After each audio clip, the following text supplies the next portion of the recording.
Hey, friends, the views of our guests do not necessarily reflect the views of Let's Talk Menopause. Let's Talk Menopause does not provide medical advice. The content in this podcast is not intended to be a substitute for professional medical advice, diagnosis, or treatment. Always seek the advice of your physician or other qualified healthcare provider with any questions that you may have. This episode of Hello Menopause is sponsored by Versally. Visit Versally.com for the info and products you need and the menopause care you've been searching for. The level that has been studied is a level of testosterone that will bring you back to the levels of testosterone that women typically have in their late 30s. Would it be so terrible if we took the testosterone back to more like where you were when you were like 25? Let's do a little higher. While I was reporting my own piece, I had a hard time understanding that it wasn't just like either you took this very low dose that was, is what the FDA would approve, or you go so high that like you're, jumping your husband, 3 times a day, and you're going and getting your PhD and you're growing hair on your chest and you're like a whole other person. There are doctors who will do a little bit more than what's been studied, in the name of a little more zest. Welcome to Hello Menopause. I'm your host, Stacy London. Hello Menopause is changing the conversation around menopause. In every episode, we explore the physical, emotional, and mental changes that women experience during this transformative stage of life. On this episode, we're back with Susan Dominus for part 2 of our conversation, and this time, we're bringing testosterone into the chat. Please welcome Susan Dominus back to Hello Menopause. Okay, Susan, I am so happy that you're back. It's like we were just on the precipice of getting into it about testosterone in our first recording and realized we were out of time and that we were going to have to come back and get right into talking about menopause care and testosterone and sort of what you've learned on the topic really since it entered the chat, right? We were all talking about estrogen, maybe even talking a little bit about progesterone, but testosterone for women didn't come up right away. When did you start first hearing about it and talking about it? I ran an article about it a few months ago in the New York Times Magazine. And I will say that it first did come up when I was reporting the piece that I did about menopause. But that really seemed far out there. And that was maybe 2 or 3 years ago. And I guess I started reporting it almost 3 years ago. And the Menopause Society was not ready to really encourage it or support it.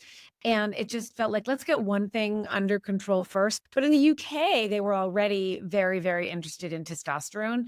And it was very much a part of the menopause conversation over there. Even 3 years ago, it was what we're advocating for.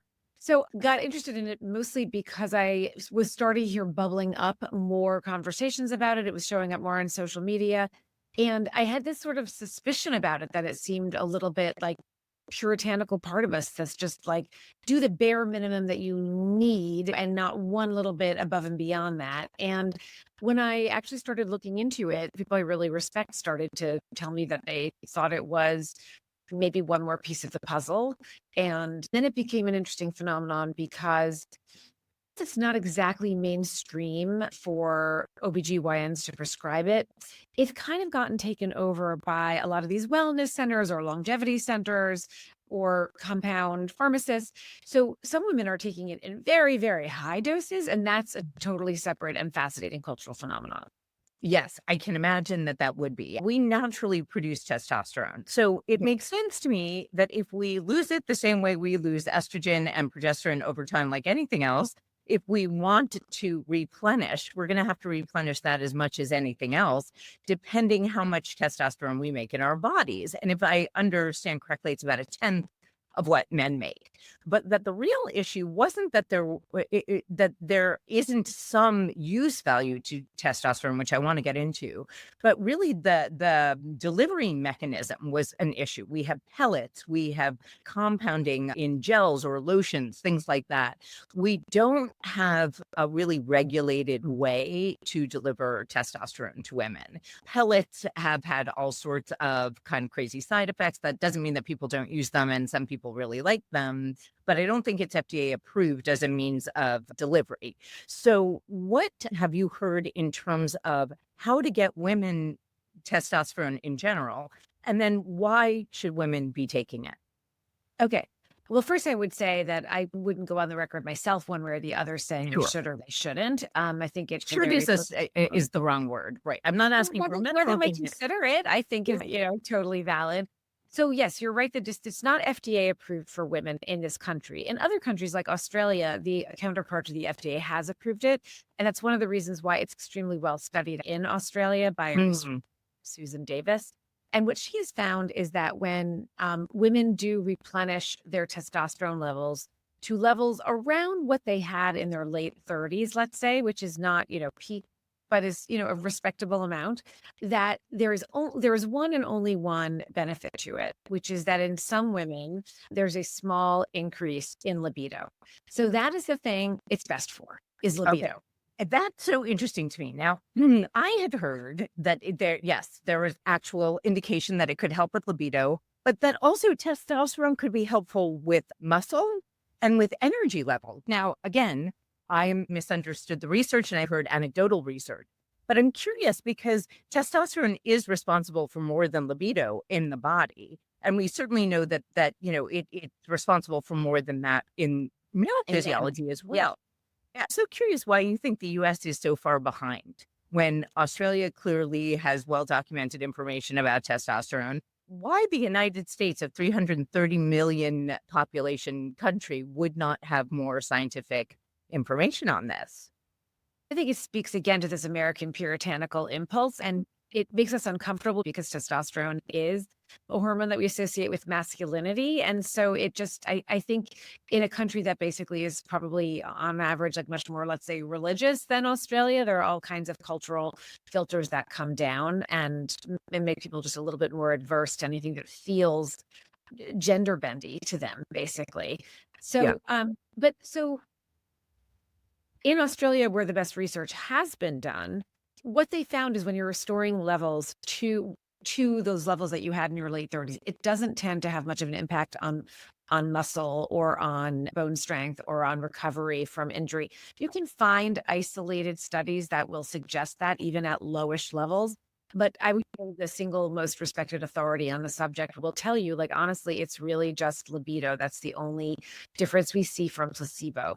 At Which levels. Yeah, which is no small thing, but it is, yeah. And of course, you will hear women who will say, anecdotally, I've interviewed many women who take it at those low doses, and they do say that they do feel more energy and they do feel more of a general pep in their step, as well as feeling more alive to sex and the possibility of sex. It's just not what the research bore out for whatever reason. It could be that the way the question was asked was funny. It could be that it's really not a phenomenon. All we can say is this is what the research shows. I think not typical is a better way to put it. And by the way, pellets do give you sometimes, levels of testosterone that are, much, much higher than what you'd expect in an actual, what I've heard is as well that in a cisgender female. Yeah. If you it's go really an high, exact science. it's an exact science. And also some people just think like, oh, let's give her some doctors prescribe crazy high levels. But the point is they do feel more energetic. They do feel like alive. And some of them say that they talk really fast. And some of them say that they have tons of energy. And suddenly they felt like they could do anything. They could go back. I mean, I kept talking to women who are on these high doses of testosterone who were like, I never would have gone back and gotten my PhD if I weren't on testosterone. Like it just Wow. made them invincible, So there are other, side effects that come with it that like some of us might not be willing to risk. And we can talk about what those are. Yeah. But I think at high levels, yeah, you feel it. I mean, some women also told me when they took it at those high levels, they felt really angry or even felt uncomfortably aroused and didn't like it and were like distracted by it. And we're like, this doesn't feel right either. So It's I've heard that as well. I've also heard that I mean, some of the side effects obviously are, more hair growing is one thing, I think, but that things like very enlarged clitoris, where that can be a little bit freak some people out, I think, and certainly if they're not expecting that. yeah, But I've yeah. heard a lot about that your level of empathy and compassion goes down. I had heard reports of that. Yeah. I And mean, it's I mean, great. it makes sense to me. I know it is complicated, but it's true that, whenever you gain something, chances are this is just the way of the world, and hormones show it so clearly, like nothing comes without a trade-off of some kind. And again, women didn't say that uniformly, but women I interviewed did express that kind of feeling. But also, as I said, a lot of anger. I heard stories about road rage. I heard stories about women behaving inappropriately. It is really disconcerting because it makes you feel a little bit like, who are we exactly? Are we our The hormone? mercy of these Yes. crazy hormones. Yes. Yes, it is true a little bit, I think. And so, and one of the couples I interviewed whose whole sex life had changed because the wife had gone on pretty high levels of testosterone. Of course, it wasn't just that their sex life got better. Like, we are complicated creatures. And when you're having a lot of sex with your partner, sometimes it makes you feel closer and sometimes it makes you feel more alive. And they said that they started socializing more and they had more fun together, even when they weren't having sex. I mean, I heard that from many couples. So, I mean, I definitely, there's none of the doctors I interviewed who are, sort of NAMS certified, you could say like Menopause Society certified, would ever prescribe hormones, at a level higher than what's really been studied long term. Right. Not just because you might have side effects like more hair, and we can talk about other ones like voice deepening, Yeah. but because we don't, a lot of breast cancer is hormone driven and a lot of testosterone converts to estrogen, so if you have an estrogen sensitive breast cancer, what are high rates of testosterone going to do to that? I mean, we just don't know. Obviously, there are plenty of transgender people who transition to male and who take testosterone, but it's not like there's, a huge population-based study over 20 years, such that we can really see the long-term effects. Now, do most women stay on those high levels of testosterone for very long? I'm not really sure, but some do 5 to 7 years, it just hasn't been studied that well. So you're rolling the dice, I would say, a little bit. And some people would Right. say, that's fine. I'd rather die at 75 and have 10 more years of great sex. Not everybody would make that calculation. And that's, Exactly. I mean, I think, you did say this before, but it's sort of, what is your sort of, how risk averse are you? And, yes. what does Yeah. that risk benefit analysis look like for you? And it is so interesting because I do feel that the conversation around testosterone mostly has been about sex and not energy and not maybe building more muscle or looking to create studies that are going to study something other than libido, right? And we do have a lot, I think, of anecdotal evidence. And it's so funny. I remember interviewing Dr. Kelly Casperson, who's a urologist, super pro testosterone. Yes. super pro testosterone, wrote a book on it and everything. And I remember being, kind of skeptical and asking her all these questions. And she was saying that really the basis for her starting to give testosterone to women was, being a urologist and seeing how easily we give hormones to men who need them. Yes. But also that testosterone is sort of the missing piece that we don't talk about it as a naturally produced female physiological hormone. And then it has like real necessity for us. And what she said to me was that she had patients coming in saying, I just feel like myself again. Yes, Which is the number one thing I felt and heard from people going through menopause was, I don't feel like myself. Yeah, I know. I mean, the thing is, and Kelly and I spoke many times, and I think she's wonderful. A lot of the doctors who specialize in this think she, overstates the case a little bit, I will say. Well, she definitely knows that she's sort of on the pro side. And it's funny because there's a range, right? Like the level that has been studied is a level of testosterone that will, it's a dosage of testosterone, let's say, that will bring you back to the levels of testosterone that women typically have in their late 30s or their late 30s, let's say. But who's to say it would be terrible? I think people, like Kelly are like, would it be so terrible if we took the testosterone back to more like where you were when you were like 25? Let's do it higher. And so it's not like you're either taking this very safe, I'm calling it the low dosage just because, or a standard dosage is really what it would be. If the FDA were to approve it, it would be this standard, relatively low dose. That's what would be proposed. I think while I was reporting my own piece, I had a hard time understanding that it wasn't just like either you took this very low dose that was, is what the FDA would approve, and that's been studied, or you go so high that like you're, jumping your husband, 3 times a day and you're going and getting your PhD and you're growing hair on your chest and you're like a whole other person. Right.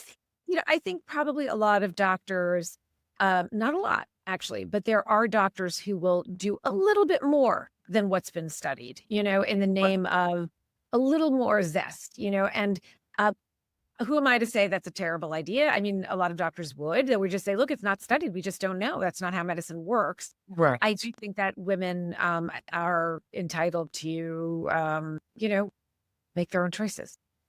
Yeah, I mean, I agree. I think unfortunately, we're a little bit, what's the word I'm looking for? Sort of backed up with the fact that there's a lot that just hasn't been studied. And Yeah. here we are with a very high need population who's like, I can't wait 20 years for you to do the research on this. We need the help now. How are we going to do this kind of Yeah. safely, but maybe Yeah. move the conversation along so that we're actually getting to the optimal levels that Yes. can take in, post menopause to be as healthy and happy as possible. I guess it's just like we haven't really considered it. So now we're I playing know. catch up. I know. And the sad thing is that a 20-year study is incredibly expensive. And so far as I know, nothing like that is even underway. And, Right. it's funny. I haven't myself, um, started to think about testosterone. All my feelings about it are irrational in a way. Like on the one hand, even though the research on this, like, let's say call it the standard dose, Yes. did not show side effects like hair loss, so that's the concern. When you do take it at doses that put you at testosterone levels of, say, a teenage boy, which is the levels that like some women really are taking, you are really almost certainly going to lose quite a bit of your hair. And you don't know that you're losing your hair until it's too late. Like by the time you've noticed it, a lot of it's gone and it's not going to necessarily come back. Right. You might sort of receive here in a kind of masculine pattern. So even though the research at the standard dose does not show a risk for hair loss, I kind of am afraid, well, I don't want to risk losing my hair. Okay, so that's not rational. Right. The other thing I think is, but maybe you should take it. Be rational. I don't think hair is a huge identifier, right? I mean, I'm just Yes, saying that from like a style identity point of it's view. huge. And I think that, men and women really struggle with hair loss. We struggle with that. We struggle with that change visibly and sort of psychologically. That to me is a risk, when you're But doing it's that not for actually. now. But the research shows that the standard dose, you don't see it. You So don't the irrational part is that I'm saying, but like, what if I'm the one person? On the Right. other hand, I also think, and then on the other hand, I think, but so what? The research shows that there isn't going to be hair loss. So like, why worry about that? Oh, no, I'm sorry, Stacey. I don't know what. No, that's okay. I think it might be me too. Oh, okay, I think it is you. Right. Maybe. I'm gonna make sure that was quiet.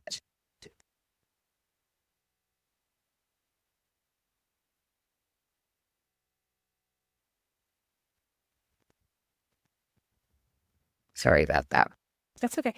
And I was just going to say, on the other hand, I think, oh, you should definitely take it, maybe even push it because it'll be great for your sex life and it'll even make you more energetic and feel more, Right. less strength, even though we know that the research shows that at that standard dose, it doesn't show those things. Right. So mostly I'm just paralyzed by indecision and dissatisfaction and can't quite move forward or make a decision. It's like I always say, it's like that spinny wheel. Remember on your laptop when things were, that's where Yes, I'm. you're buffering. You're buffering. I'm buffering. I just can't make a decision one way or the other about it. But I'll tell you that the same thing happened with me. My OBGYN gave me testosterone gel, tubes that she said, this is what they prescribe for men. You use a tiny little bit of this behind your knee every day. Use a And tenth my of it. panic was that I was like, I don't know how much a tiny little bit is. I'm never going to measure it out exactly the same way. So I was Yeah. afraid I'd take too much or too little and just wound up not taking it. Yeah, I understand that. And that's the problem with it not being FDA approved for women. I do think that it should be. And I think it's in, there is conversation about it. I think it could happen sooner rather than later. There's talk of a pill that is being put before the FDA, a pill for women, a testosterone pill for women that might get approval down the road. I had not heard that. That would be amazing. I know I have a friend who has her estrogen, progesterone, DHEA, and testosterone all compounded into a cream, right? Yep. Now, Yeah. the thing Yes. is, I would love that. I would love the convenience of that. My concern about compounding is I don't know what's being compounded with what. Like That's there's correct. no, Yep. right? And so That's for exactly me, right. that, when I think about the options, I think about more, oh, well, that, it's sort of like the idea of like Amazon versus like down with the patriarchy, right? Do I get Yeah. Amazon Prime, which is convenient and really easy? And I think of that as like the compounding stuff. Or do I just do the work and, Yeah. take the hormones separately or do them, in a way that Yeah. I know is already safe and I'm not like, sort of switching anything out yet.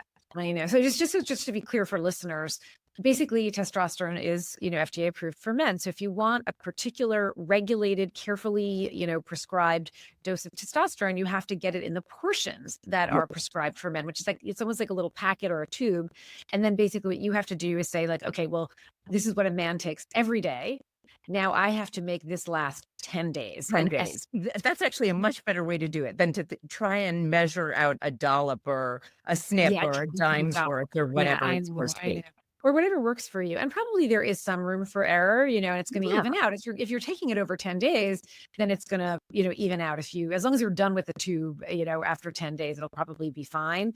But it's not the most convenient. It doesn't feel user friendly. And, again, you Exactly. I completely agree with you. It's not user friendly. And it is the type of thing like, what are you going to do? I mean, the idea of just making sure you finish a tube every 10 days is a lot smarter than like trying to take a ruler and squeeze out a yeah. tiny little bit. Yeah, exactly. Yeah. So I don't know. As we're talking about, I'm like, maybe I'll try it. I mean, it's one of those things. And probably also that they say it's, it takes a while to kick in. I don't totally understand why that is. But what I have heard a lot from women is the first 3 months they felt nothing. And then suddenly after reliably taking it for 3 months at this low dose, the Right. standard dose, they like a little light goes on. And it's not, an overwhelming, distracting thing. It's just, yeah, they feel sexually a little bit like they used to.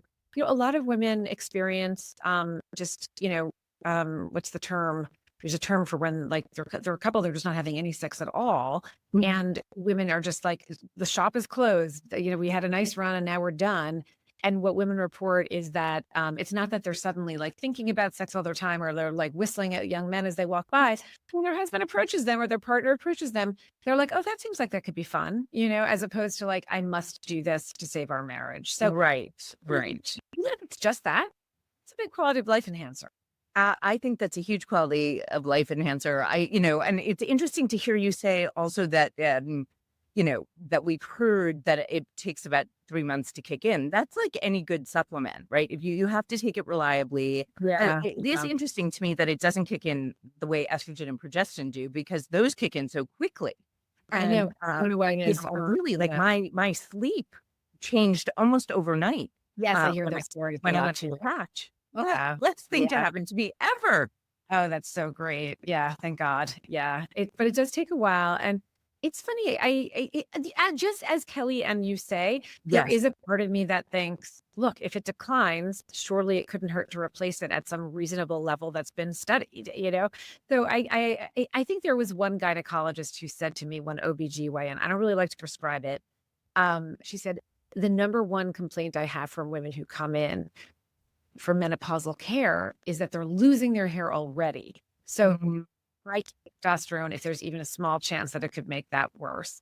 And I think she just scared me off of it. But it's, as I said, it's not exactly rational. I mean, but I do get that. First of all, you have great hair, but even if you had like, 3 hairs on your head, if they're your hairs, you want Yeah. to keep them. It's very primal. It's really, really primal for people. Yeah. Yeah. I think it's actually, now that I'm talking about it, I just did a story about the trade-offs that men face with hair loss because there are drugs they can take. They have their own trade-offs. There are drugs Yeah. you can take, like finasteride, that help with hair, that help prevent hair loss. But in some men, it affects their libido. It turns them off to sex. So, or Wow. even worse, there's some really awful side effect stories. So, because I was working on that, I'm starting to hear word that there is something coming down the pike that has no side effects, at least not yet known, that really helps with hair growth. And so sometimes I think, well, once that's on the market and it's been around for a while, maybe then I'll try testosterone. So I'll be less afraid of my hair. This Yeah. idea that the strides that we're making right now, that we're seeing in health, even the strides that we've made in the menopause space, I think really do speak to this idea of how aging is just going to look so completely different. Yes. Like in the future, right? We're not necessarily going to have wrinkles. We're not necessarily going to have gray hair. We're not necessarily going to lose hair. We're not all of these things that we're sort of used to in the body breaking down are things that we're kind of breaking through in a really fascinating kind of way. Because right now it feels aesthetic. It feels like we just want to have nice hair. Not that we're actually kind of editing out the gene where you could be balding. Yes.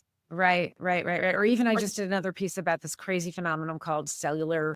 It's called cellular rejuvenation, or the technical term is partial epigenetic reprogramming. I'll spare you all of that, but The idea is basically that they have found a way to treat cells that takes them not all the way back to the sort of embryonic state, which would be terrible because they would be specialized and they wouldn't be able to do their job, but takes them back to an earlier stage of development. You just treat them with these like incredibly powerful transcription factors, and it's quite straightforward. Like they can kind of take the cell of someone's body and bring it back to an earlier stage of development and literally reverse aging. You can't reverse the chronology of aging, but the effects of aging kind of snap back. And they're testing it right now in the eyes of people who have either this unusual eye stroke called Nion or glaucoma. It's being tested in a small sample of people. But I think very soon there will be trials also for skin. I think that that's going to be one of the obvious, uses for it. Wow. And I do think you're right. I think, like you're saying, right, it's like it's beyond Botox. Like there's the level of technology that, forget physical cosmetic aging. There are some people who think we're going to be able to reverse, like actual doctors, people with PhDs at Harvard, they think we're going to be able to really slow aging down. Well, it was very interesting. I went for a physical recently, and I think I shared with you I'm going to be 57 in a couple of weeks. And my biological age is 39. That's and I was amazing. like, what does that mean? Like, what have I done to specifically luck out, right? With this unbelievable 20-year age difference between my chronological age and my biological age. I haven't been doing anything that's like improving my health other than things that have been recommended to me over the years, like strength training or organic food, get more sleep, eat, make sure you're getting your vitamins, just things that have created a better chance for a longer life at a later stage than when my parents were my age. But these are not small things. It's so funny that you said that, because I went to this lab called Altos Labs. Again, I wrote the story for the New York Times Magazine, just ran a couple of days ago, that started with $3 billion of startup funding. That was probably the biggest biotech launch in history. Wow. And it's funded by Bezos and Yuri Milner, this investor. And they hoovered up all the most brilliant academics who research this phenomenon of cellular rejuvenation. It's like a whole university that they now have affiliated with Altos. And at the end of my time there, the CEO, Hal Barron, who came from GlaxoSmithKline and is kind of a legend, he said, Sue, I know we're going to be able to figure out how to do this because we know it can be done. We know that we can kind of slow aging. And I said, oh, well, if we know how to do it already, what is it? And he said, it's exercise, sleep, social connection, and eating right. So those are not small things. Those are huge. And when I think about our age group, we grew up with processed food, right? We grew up with Pepperidge Farm cookies for breakfast and Pop-Tarts and things like that. And I think about my frozen lean cuisine dinners when I was a kid. And when it became time that you want to start cooking at home and you want to start understanding how much butter you put in something versus oil or whatever it is, but that all has created a longer life expectancy for our generation as opposed to earlier ones. Well, for those of our generation who can do that, there are food deserts all over the country, and healthy food is more expensive than fast food. I'm sorry to, I don't mean to I hope this doesn't sound finger waggy, but, and also it doesn't at all. Absolutely right. It's not that those food deserts aren't there. It's just everything used to be about an ignorance around processed food, let's say. Yeah. Well, there's processed food, but there's even, I kind of marvel, like even if you're on an airplane, right? Like the thing they give you to snack on, they used to give you nuts. Now it's always some terrible processed food thing. And you're kind of, everybody has a nut allergy. Oh, well, that's a good point. I guess, what are you going to do? Okay, fair enough.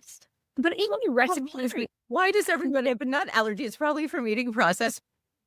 Maybe I wouldn't be surprised. But I do think that there are, even just airport food in general. Like, when I cook at home, I cook pretty healthy. When I travel for work, it's gotten better in some airports. But, there are lots of places in this country where you order a steak salad, and it comes with French fries in the salad. This happened to me. So I think that the level of culinary... it still counts. Yeah, I don't know if it still counts. I mean, it's just... There is a huge amount of, the population that has a soda or two every day. And that alone, that's going to age you. That will age you. It'll age your teeth. It'll age your, your metabolism. It'll age your body weight. It's all aging. But now, and what's so interesting is now we know that, and yet there's no huge concerted effort to move out those kinds of foods and my sister is a nutritionist, and I bring this up only because she does airport scans for the best things to buy Yeah, in that's airports very and things like cool. that, because it is so hard. It's really hard when And you travel. Yeah. very hard when you travel. And also now a lot of us do have like I'm gluten and dairy free. I'm gluten and dairy free more for autoimmune diseases than anything else. But to travel and be gluten and dairy free is rough. It's really It is rough. But people who are gluten-free for health reasons also tend to be the most fit because so much of what we just munch on is meat and carby. And so if that's like off the table, then I think you're halfway there for sure. But yeah, these are no small things eating right. And we all struggle with it because we're programmed, obviously, to keep eating it. So yeah. And I also feel like we don't eat just solely because we're trying to fuel our bodies. We think of it as no. this social ritual, which can be wonderful and full of social connection. Again, one of the things I think that is going to lengthen our lives. But I'm a big emotional eater. I'm like, let's eat because I'm happy, and let's eat because today's terrible. Yeah. And so it's much more connected to behavior than it is to physical strength, power, energy. And I think that that's also a problem too. We don't think of food as fuel. It has so many other connotations for us. And it's not even about like, it's really about our reward system. It's not even about how we're positioning food. It's about, like if you're somebody who craves like a dopamine hit of, a cupcake is going to do that for you, unless you're on a GLP-1 and somehow it just short circuits that reward system so that you don't associate the cupcake with like this, future dopamine hit that's going to give you. And so I think we're going to learn so much about how humans are motivated and what our relationship is to desire and to impulse just from watching and studying what GLP-1s are doing. And are you writing about that as well? No, I've just read a lot about it. And, Yeah. I went to a long conference on aging with the world's top researchers, not on like longevity. These are not wellness people. These are people who are at, top institutions studying aging. And so it came up a lot in conversation because not only do we know that exercise and diet can help people live longer, but I think, if we're trying to improve, US, let's say, lifespan, it seems impossible to me that GLP-1s wouldn't extend US lifespan by maybe even 5 to 7 years on average, not per individual, but like as a total population. When you think about all the drunk driving accidents that aren't going to happen because fewer people are drinking, all the fatty liver disease that's not going to happen, all the heart attacks that aren't going to happen. There are just so many ways that people cause themselves harm with food, alcohol, and drugs that they seem to really temper. That's unbelievable in and of itself. And now also I've heard a lot about GLP-1s and inflammation, and that a lot of people are taking microdoses for inflammation, which I think is fascinating. Yeah, exactly. And a lot, to be honest, and I wouldn't recommend it, but like a lot of the doctors at this longevity conference were microdosing just because they're convinced that it's life extending properties, even for people who are not obese when they start taking them.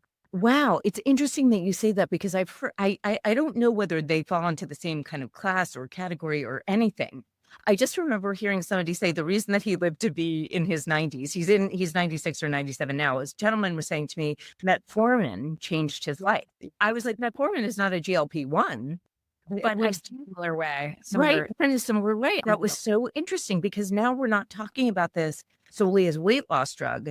This has properties that are much greater than just what we're talking about with extreme weight loss. Yes, exactly. I definitely think that, just as I think, well, why not go on testosterone? Sometimes I think, why not microdose GLP-1s? For me, I would never recommend it to anybody else. But Sure.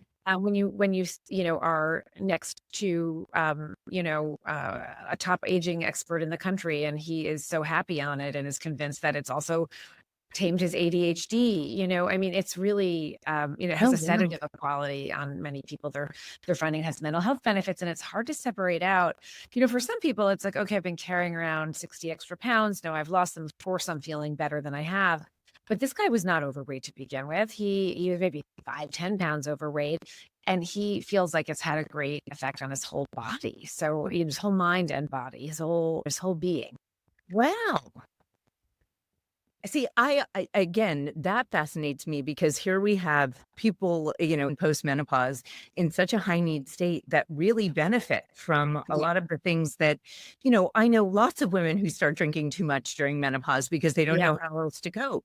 Yeah. or, Yeah. all these other things that can take the place of the Yeah. kind of negative things. Even, if you were smoking, things like that, people quit smoking just to be on hormones, things of Yeah. that nature. It's like, I'm thrilled to hear that it makes much more sense to me, I think, now that GLP-1s are such a big part of the menopause conversation. At first, I was like, if this is just about weight loss, then we're talking about menopause as weight gain, and that's not really what it is. And, I was Yeah. like getting so worried that we were going to conflate things.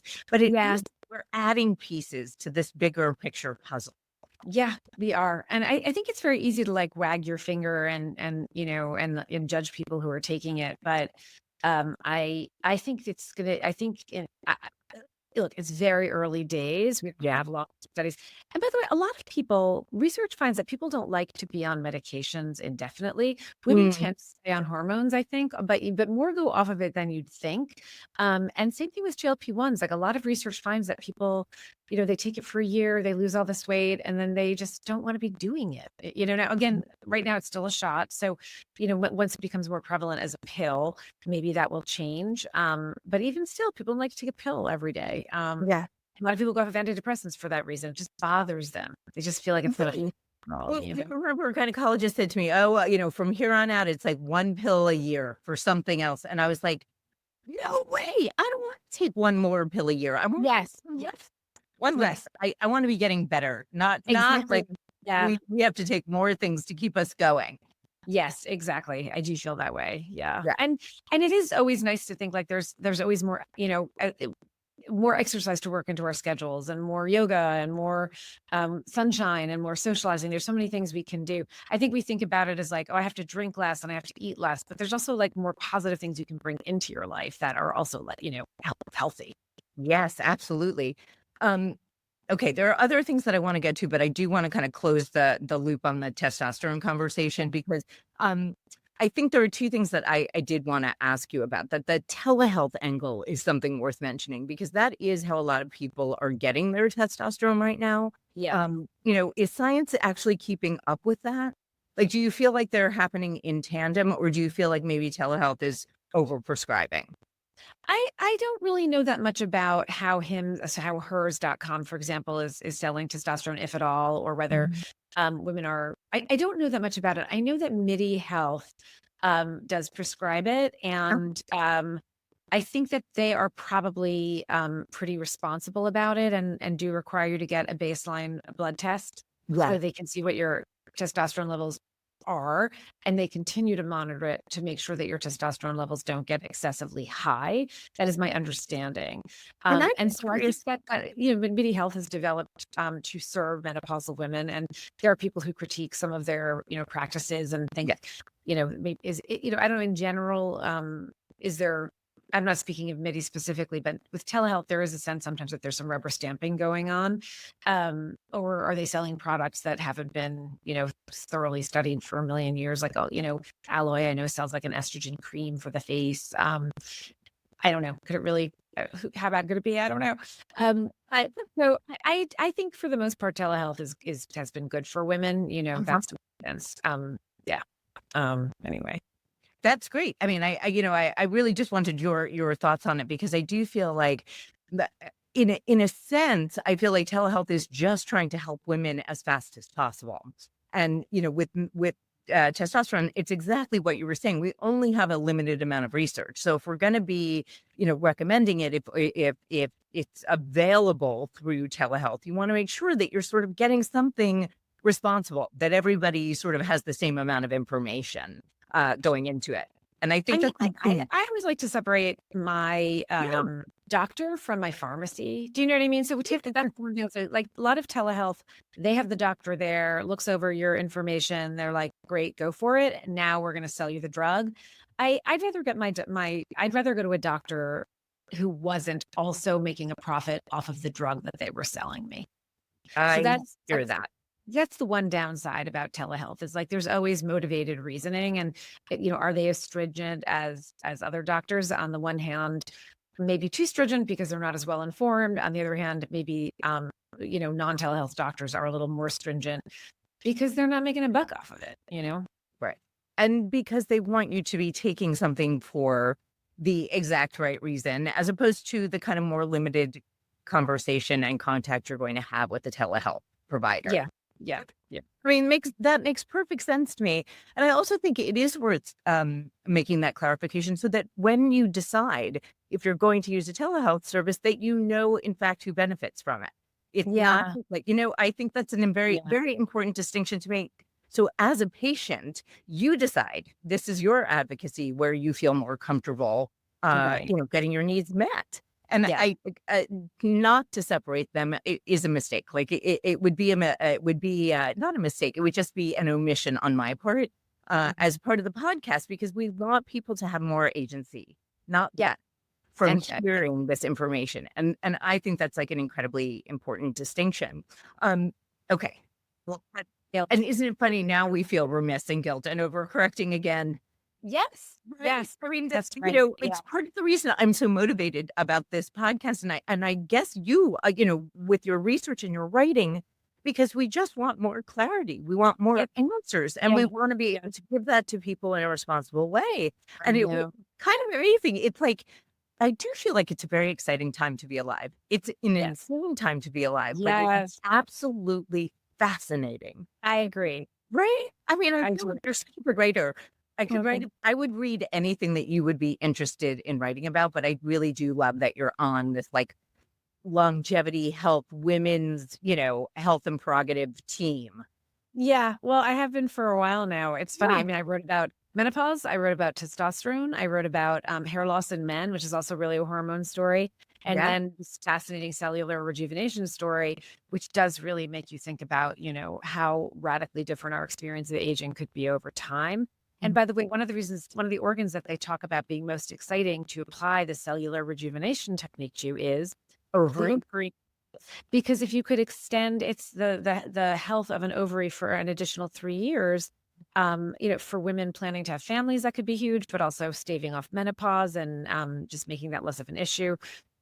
There's a lot of exciting possibilities. There really are. I mean, there really are. Well, you'll have to come back. I feel like you and I are going to need like an update every 6 months. I would love it. I love talking to you. I love talking to you. I just feel like you are the most curious mind. Hello Menopause is a production from Let's Talk Menopause, produced in partnership with Studio Kairos. I'm your host, Stacy London. Let's Talk Menopause is a national nonprofit organization invested in changing the conversation around menopause so women get the information they need and the healthcare they deserve. Please visit letstalkmenopause.org. Hello Menopause is available on YouTube, Spotify, Apple, and everywhere you get your podcasts. This episode of Hello Menopause is sponsored by Versally. Visit Versally.com for the info and products you need and the menopause care you've been searching for.